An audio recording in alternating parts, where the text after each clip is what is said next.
Venkaiah Naidu మాట్లాడుతున్నారు ఇప్పుడు live చూద్దాం. Medical colleges, creating more infrastructure. Without infrastructure, you cannot have a medical college. I'm happy that the MCI has reduced those requirements of 25 acres land in an urban area. Why do you get 25 acres? Particularly when you are going for buildings.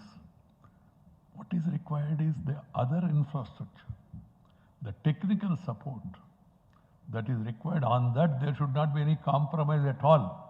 Otherwise, one can be liberal. My dear sisters and brothers, both medical education as well as treatment should be affordable and with the reach of the common man.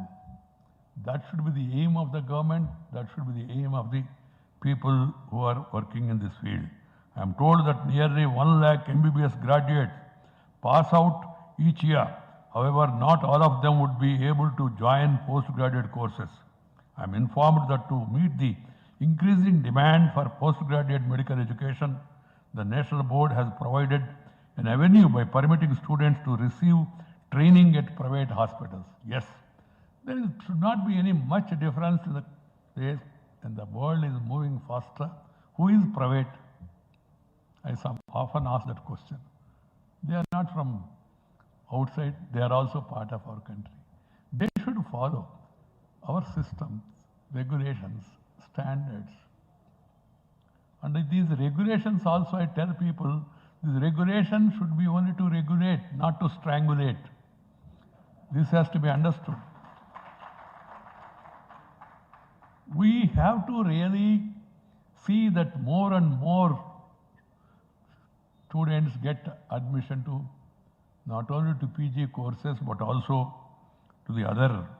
This is possible if a private sector, private hospitals under the strict supervision of the National Board of Examinations, which conducts periodic audits of every hospital. I am pleased to learn that NBE and ANBI are working closely on various issues pertaining to postgraduate medical education in the country, like increasing the number of examiners and inspectors in NBE hospitals and extending the accreditation validity from 3 years to 5 years. There is always the potential for conflict between the government regulator and the private bodies that it regulates. I am happy to note that the partnership between NBE and ANBI is characterized by collaboration and teamwork for the larger benefit of the health sector in the country.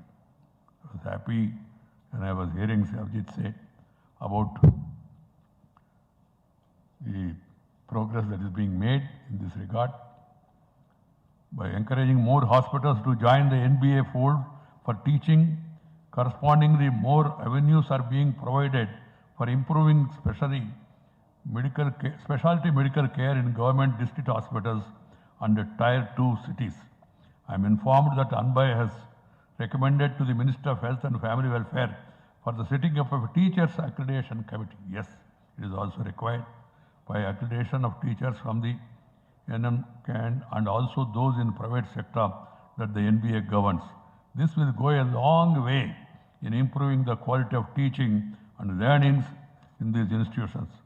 I am also glad to know that ANBI is on the NBA UNESCO steering committee on the teaching of bioethics in PG medical education. I am told ANBI has started Uniform Learning Resources, ULR project, to make available medical journals at a fraction of the cost. This is a welcome initiative, and the plan to take up with the Niti Aayog for implementing it on a pan-India scale to benefit the entire medical fraternity is commendable. I call upon all the doctors who are having good practice, they should also contribute. Instead of looking to government alone, you have come to a stage. You must also take care of others. Our age-old philosophy of share and care is the core of Indian philosophy.